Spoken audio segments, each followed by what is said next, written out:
에스겔서 20장 10절에서 17절 다 같이 합독하시도록 하겠습니다. 그러므로 내가 그들을 애굽 땅에서 나와서 광야에 이르게 하고 사람이 준행하면 그로 말미암아 삶을 얻을 내 윤례를 주며 내 규례를 알게 하였고 또 내가 그들을 거룩하게 하는 여호와인 줄 알게 하려고 내 안식일을 주어 그들과 나 사이에 표징을 삼았노라.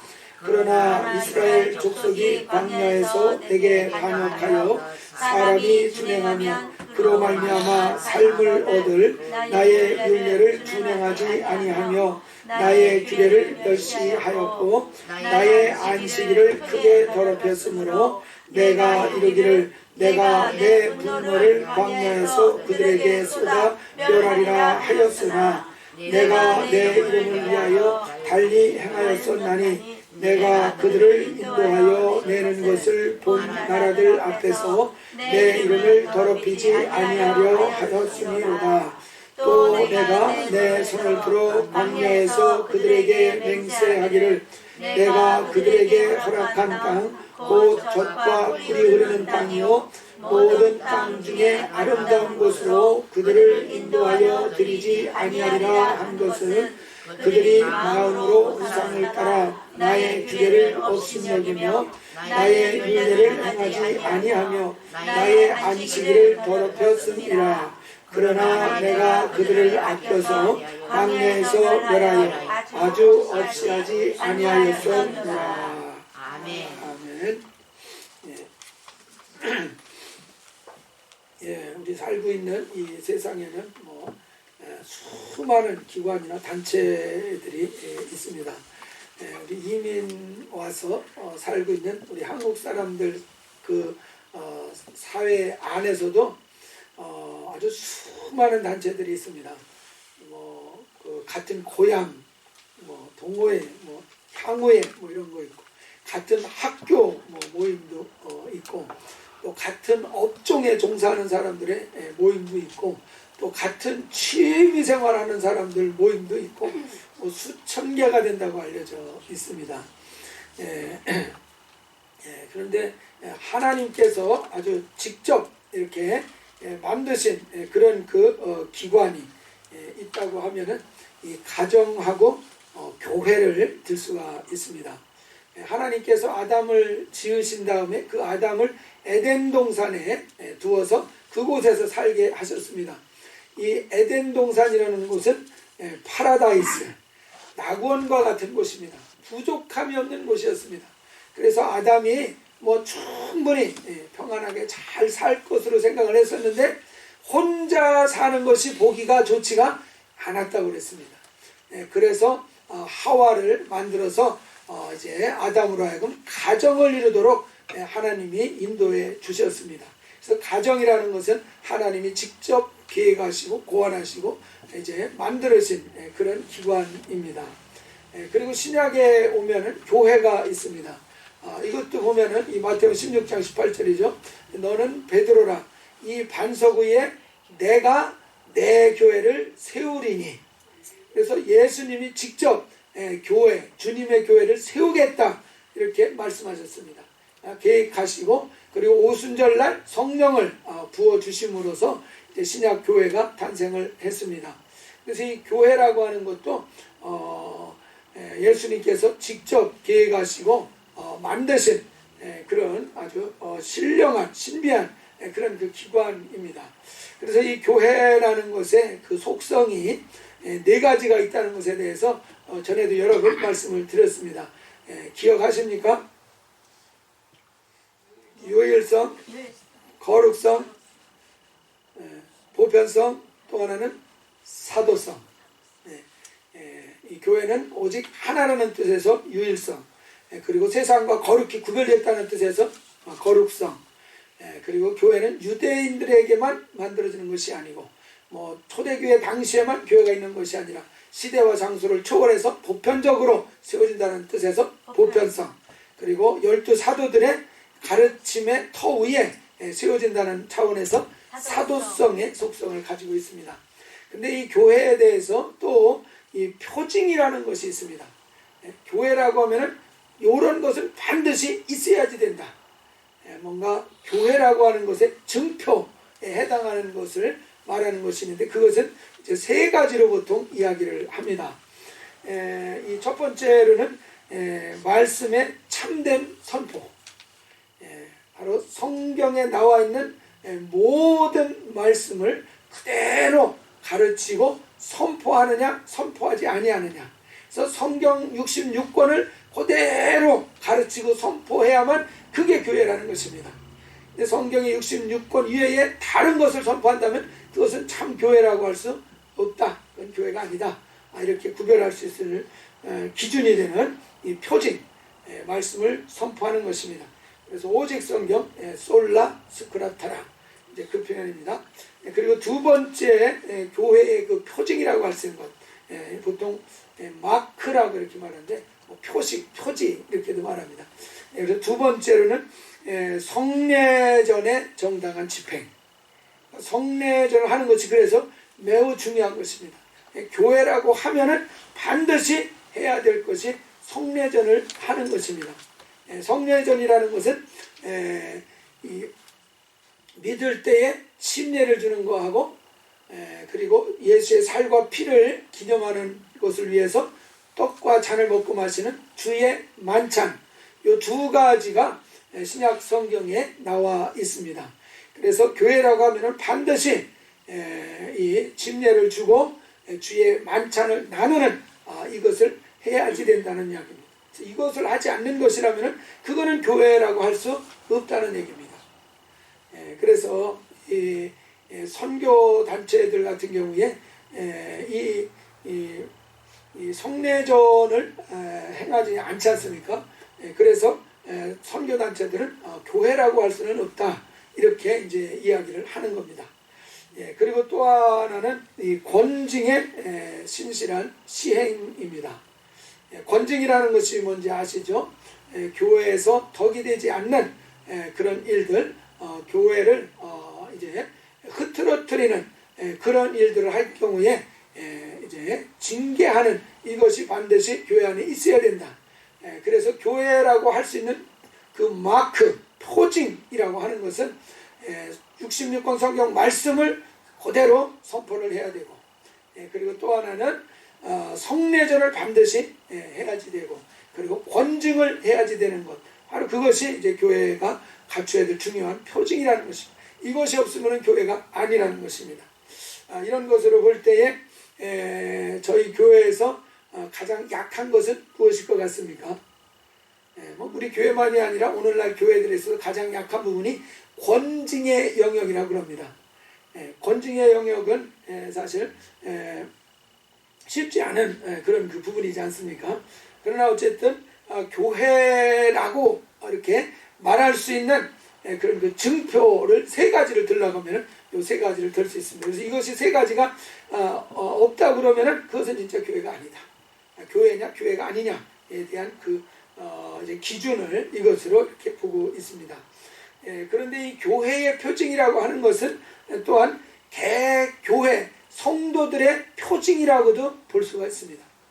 그래서 성경 66권을 잘 믿고 그 말씀을 따라가느냐, 아니면 성례전에 성실히 참석을 하느냐, 그리고 권징을 인정하고 잘 받아들이느냐, 이런 것들이 이제 성도들의 하나의 증거, 신약교회의 성도냐 성도가 아니냐, 이런 것들을 판단할 수 있는, 분별할 수 있는 기준으로도 이것을 사용할 수 있을 것입니다. 우리 구약시대 때 이스라엘 백성들이 있습니다. 그 이스라엘 백성들, 이 사람이 이스라엘 백성이냐 아니냐를 구별할 수 있는 기준이 있습니다. 뚜렷이 나타나는 그 기준이 일반적으로는 할례라고 이렇게 보고 있습니다. 이 할례라고 하는 것은 아브라함이 99살 됐을 때 하나님이 찾아오셔서 영원한 언약의 표징으로서 하라고 한 명령이 바로 할례를 받으라는 것이었습니다. 남자는 다 할례를 받아야 된다. 그래서 이 창세기 17장 10절에 보면은 너희 중 남자는 다 할례를 받아라. 이것이 나와 너희와 너희 후손 사이에 지킬 내 언약이라. 영원한 언약이다 이렇게 말씀을 했습니다. 2차 대전 때 이 독일의 나치가 유대인들을 학살하지 않았습니까? 그때 이 사람이 유대인인지 아닌지 어떻게 구별을 했겠습니까? 베껴보면 아는 겁니다. 베껴보면 알아요. 그래서 유대인이냐 아니냐를 구별을 그렇게 해가지고 유대인을 골라서 이제 죽이는 그런 일을 할 때에도 이 할례를 했느냐 안 했느냐 이런 걸 보면서 이제 유대인인지 아닌지를 구별을 한 것입니다. 그리고 우리가 이 이스라엘 백성이냐 아니냐 이거에 대한 또 다른 표징, 그러니까 이 할례하는 것은 이 개개인의 표징이라고 한다면은 이 이스라엘 백성이냐 아니냐의 그 표징은 율법을 가지고 있는 것입니다. 율법을 하나님의 백성이기 때문에 하나님의 법, 율법을 그 백성에게 주어서 지키게 한 것이었습니다. 그래서 그 율법을 가지고 있는 것이 이스라엘 백성의 표징이었습니다.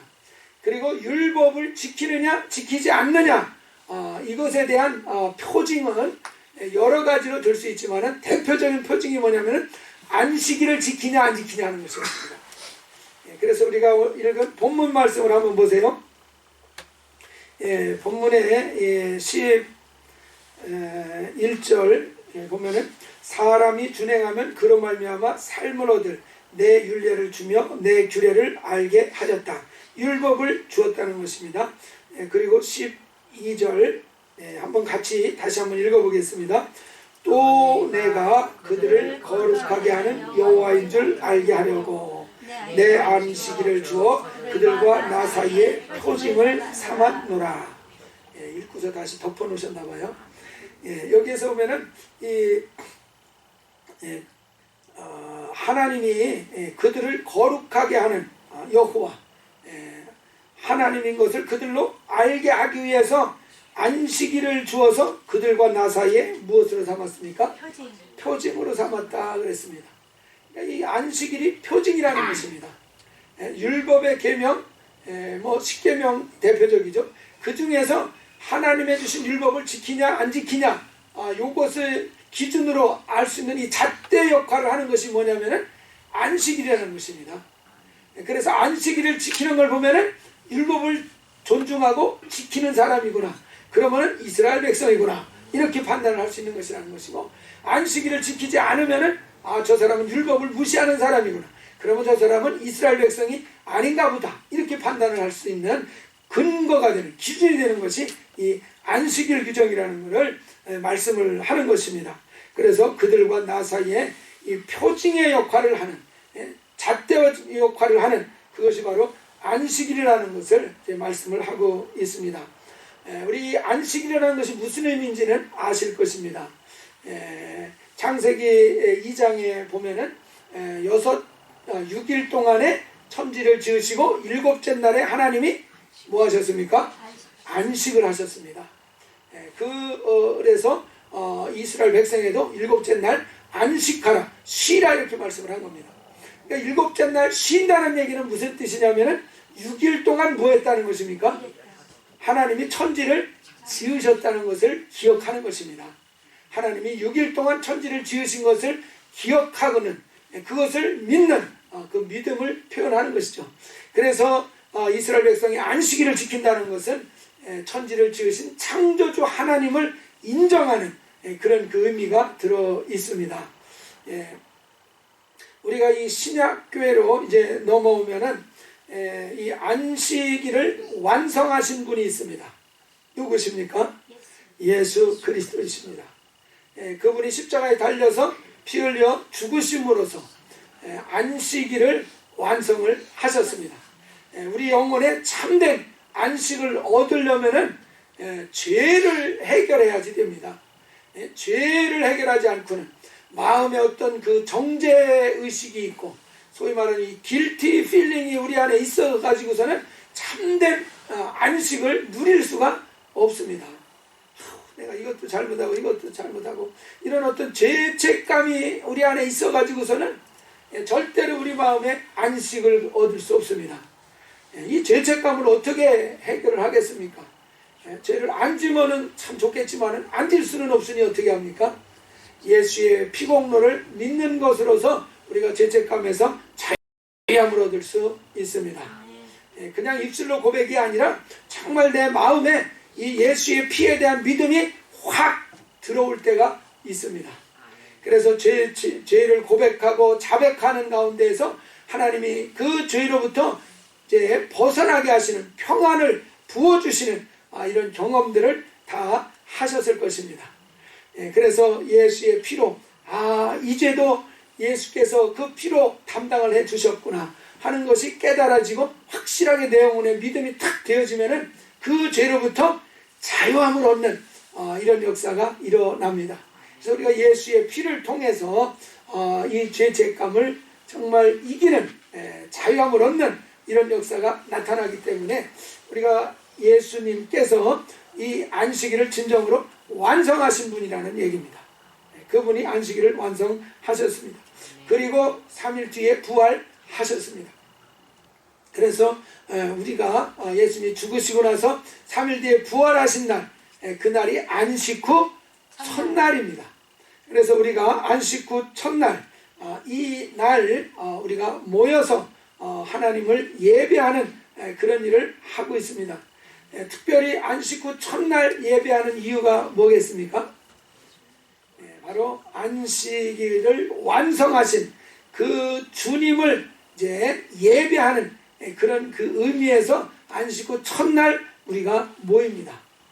그래서 우리가 안식 후 첫날 주일날, 주일이라는 그 말이 나오는 것은 계시록 1장 10절입니다. 주의 날에 내가 성령에 감동이 되어 내 뒤에서 나는 나팔 소리 같은 큰 음성을 들었다. 그래서 이 요한 사도가 주의 날이라는 표현을 씁니다. 이 주의 날이라는 것이 주일로 이렇게 이제 표현이 되고 있습니다. 그래서 이 주일이라고 하는 것은 안식일을 완성하신 분, 바로 죽으시고 부활하셔서 이 안식일을 완성하셔서 우리에게 안식을 주시는 그 예수님을 예배하는 그것을 하기 위해서 우리는 안식 후 첫날 이렇게 모여서 예배를 드립니다. 그래서 저는 이 성도들의 표징이라고 하면 무엇이겠는가? 구약 이스라엘 백성이 표징이라는 것은 무엇입니까? 안식일을 지키는 것이었습니다. 그들이 하나님의 백성, 하나님과 언약 백성이라는 증명을 해주는 증거가 뭐냐면은 안식일을 지키는 거였습니다. 그러면은 신약교회의 성도라는 표징으로 삼을 수 있는 것이 뭐겠습니까? 주일을 성수하는 것입니다. 주일을 성수하는 것. 그래서 이스라엘 백성들이 하나님의 언약 백성, 하나님의 율법을 가진 백성이라는 증표가 되는 것, 표징이 되는 것은 안식일을 지키는 것입니다. 오늘날도 이스라엘 백성들이 목숨 걸고 안식일 지키는 것 같지 않습니까? 보니까 보통이 아니지 않습니까? 그렇다고 한다면 우리가 정말 신약 교인이 되어서 우리는 안식일을 완성하신 예수 그리스도의 사람이라고 하는 그리스도인이라고 하는 표징이라고 할 수 있는 그것이 뭐겠느냐 하는 것입니다. 바로 주일을 거룩하게 지키는 것입니다. 그것이 우리가 그리스도인이라는 분명한 표징의 역할을 하는 것입니다. 특별히 우리가 이렇게 주일을 거룩히 지키는 것은 주님을 예배하는 것입니다. 그리고 우리 주님을 사랑한다는 진실한 고백이 되어집니다. 그리고 예수께서 나의 주님이시고 나의 안식을 주시는 분이시다, 나를 구원하시는 분이시다 하는 것에 대한 분명한 정말 믿음을 표현하는 그런 그 날이 바로 주일입니다. 그래서 우리가 주일을 지킨다고 하는 것은 우리가 그리스도인이라는 것에 대한 분명한 표징이 되기 때문에 정말 우리 평생에 목숨 걸고 주일을 잘 성수하시기를 주의 이름으로 부탁합니다. 중요한 의미가 들어 있습니다. 물론 우리가 이 제자된 하나님의 이제 예수님의 그 주신 계명이 있습니다. 요한복음 13장 35절에 보면은 너희가 서로 사랑하면 이로써 모든 사람이 너희가 내 제자인 줄 알리라. 그러니까 우리가 주님의 제자라는 표징, 증거, 그것이 뭐라 그럽니까? 너희가 서로 사랑하면 그랬습니다. 이거는 우리가 주님의 제자라는 증표, 그것을 이제 서로 사랑하는 것이라고 말씀해 주셨습니다. 그래서 우리가 하나님의 정말 사랑, 그리스도인이라는 확실한 이 증표는 주의를 거룩히 지키는 것입니다. 그리고 이제 우리가 하나님의 정말 제자라는 사실, 주님의 제자의 확실한 증표는 무엇입니까? 서로 사랑하는 것입니다. 그러면은 우리는 예수님의 제자의 증표를 가진 사람인 것입니다. 그래서 우리가 그 제자라는 증표에 대해서도 이 시간 잘 살펴보면 좋겠습니다. 우리가 서로 사랑한다는 얘기는 34절에 보면 얼만큼 사랑하는 것입니까? 내가 너희를 사랑한 것 같이 너희도 서로 사랑하라 그러셨습니다. 주님이 우리를 사랑해 주신 것이 얼만큼입니까? 요만큼입니까? 이만큼입니까? 아니면 그보다 더 많습니까? 무한 사랑이라고 그러죠. 무한 사랑. 무한 사랑. 옛날 동화책에 보면 그 얘기가 나오죠. 이 개구리가 무채 살짝 나갔다가 큰 소를 보고 집으로 와가지고 엄마한테 내가 큰 그런 짐승을 봤다고. 얼마나 크더냐. 엄마 얼마나 큰지 아세요? 그러니까 엄마가 이만큼 크더냐? 아니요, 그보다 더 커요. 이만큼 크더냐? 그러니까 배를 더 팍 감나가지고 빨리 가게 이만큼 더 커요. 그래서 나중에 어떻게 됩니까? 배가 빵 터져서 엄마가 죽었더라.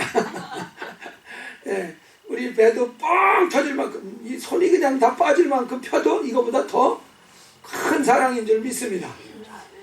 그 큰 사랑인데, 그분이 우리를 사랑해 주신 그 사랑, 베드로가 그 사랑을 어떻게 설명을 했냐면은 베드로서 4장 8절에 보면 무엇보다도 열심히 사랑할지니 사랑은 무엇입니까? 허다한 죄를, 허다한 허물을 어떻게 해요? 덮느니라. 내 죄를 말하는 거예요? 형제의 죄를 말하는 거예요? 여기서 허물은 내 허물이에요? 형제의 허물이에요? 내 허물도 물론 내가 덮는 거는 조금 좀 이렇게 가면 쓰는 것 같이 보일 수 있습니다. 그래서 여기에서 포인트는 내 허물이라기보다는 형제의 허물을 말하는 것입니다. 그래서 열심히 서로 사랑하는데, 사랑이라는 것은 무엇이냐? 허다한 허물을 덮어주는 것이다. 허다한 허물을 다 덮어주는, 이것이 사랑이다. 이렇게 베드로는 정의를 해서 가르쳐주고 있습니다. 그래서 우리가 필요한 것을 채워주고 해주는 것도 큰 사랑입니다. 근데 베드로가 볼 때 우리 성도들에게 있어서 가장 큰 사랑은 무슨 사랑이라는 것입니까? 허다한 허물이라는 것은 모든 허물을 어떻게 하는 것이요? 덮어주는 거라는 얘기를 하고 있는 것입니다. 우리가 이렇게 덮어주는 이런 사랑을 구체적으로 하실 수 있기를 주의 이름으로 축원합니다.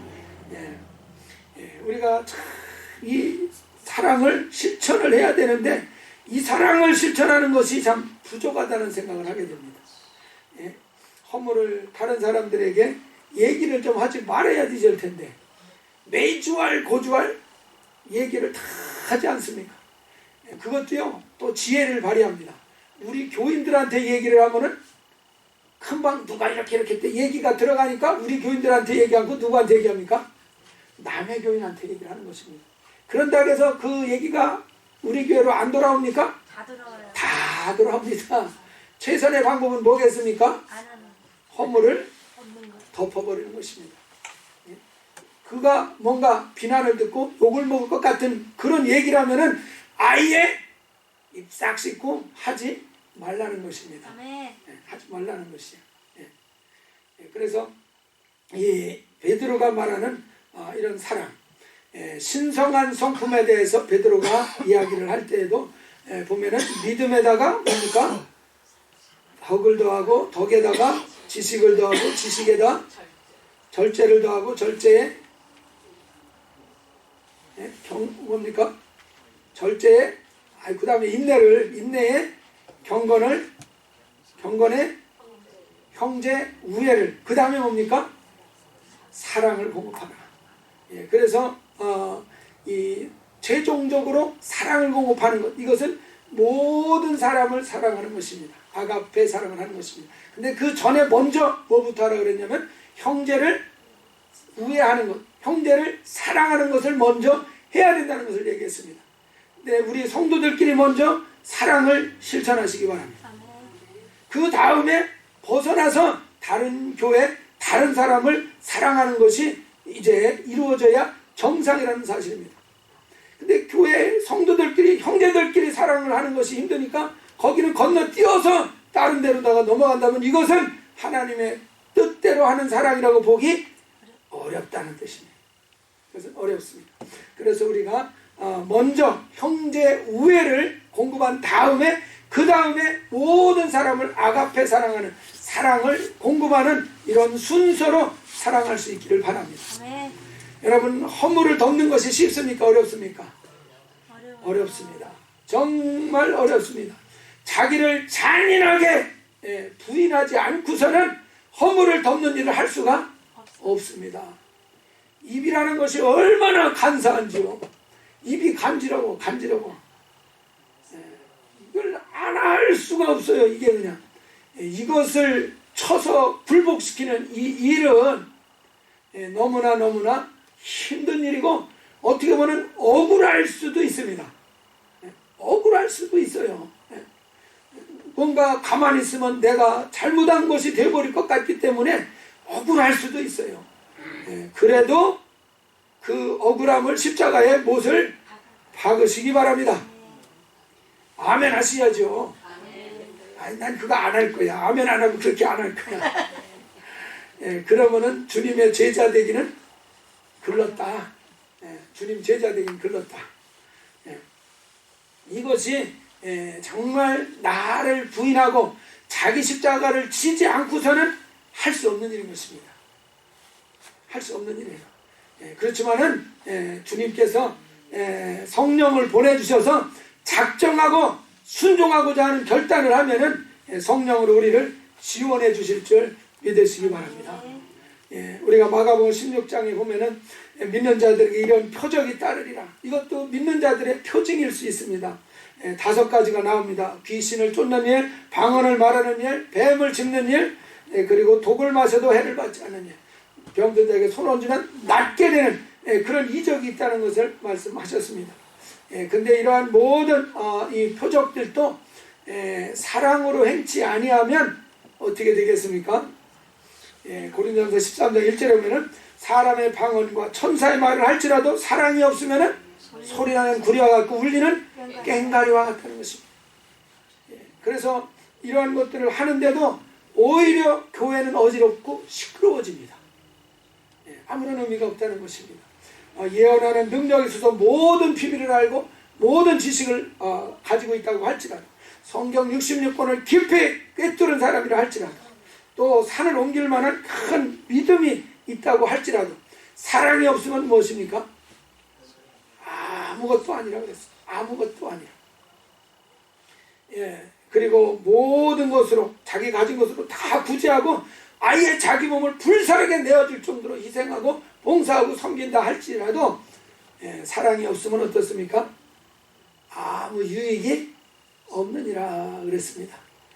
그래서 분명히 믿는 자에게 따르는 표적이 자연스럽게 우리 가운데서 나와야 정상적으로 믿음을 가진 사람일 것입니다. 그러나 성도된 분명한 표징은 그것 위에 사랑으로 행하는 이것이 빼져서는 안 된다는 것을 성경은 강조하고 있습니다. 그럴 때에 정말 교회도 평안하게 세워질 수 있는 것입니다.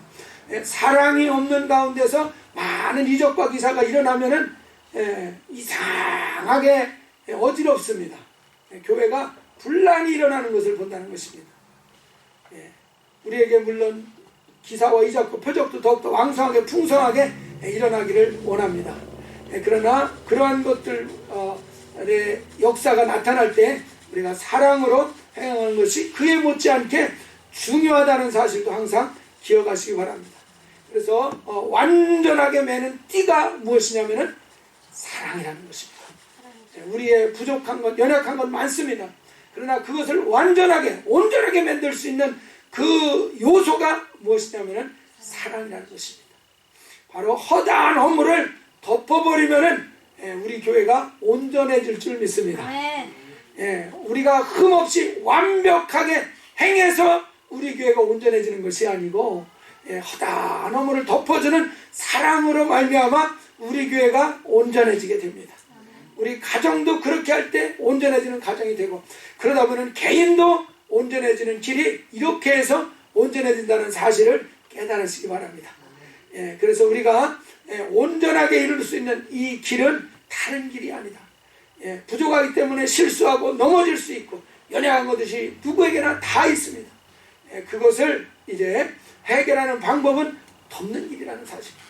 그래서 그 덮는 것이 사랑이라는 것을 우리가 기억하셔서 그 사랑을 실천을 할 때에 비로소 우리가 그분의 제자라는 분명한 인정을 받을 수 있게 되어집니다. 바로 이것이 바로 제자라는 분명한 표징입니다.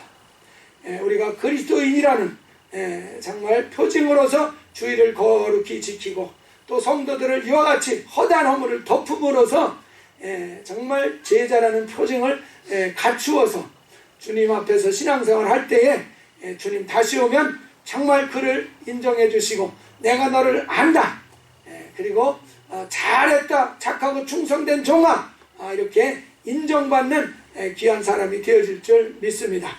그래서 확실하게 그리스도의 표징을 항상 가지는 신앙생활을 할 수 있기를 주의 이름으로 축원합니다.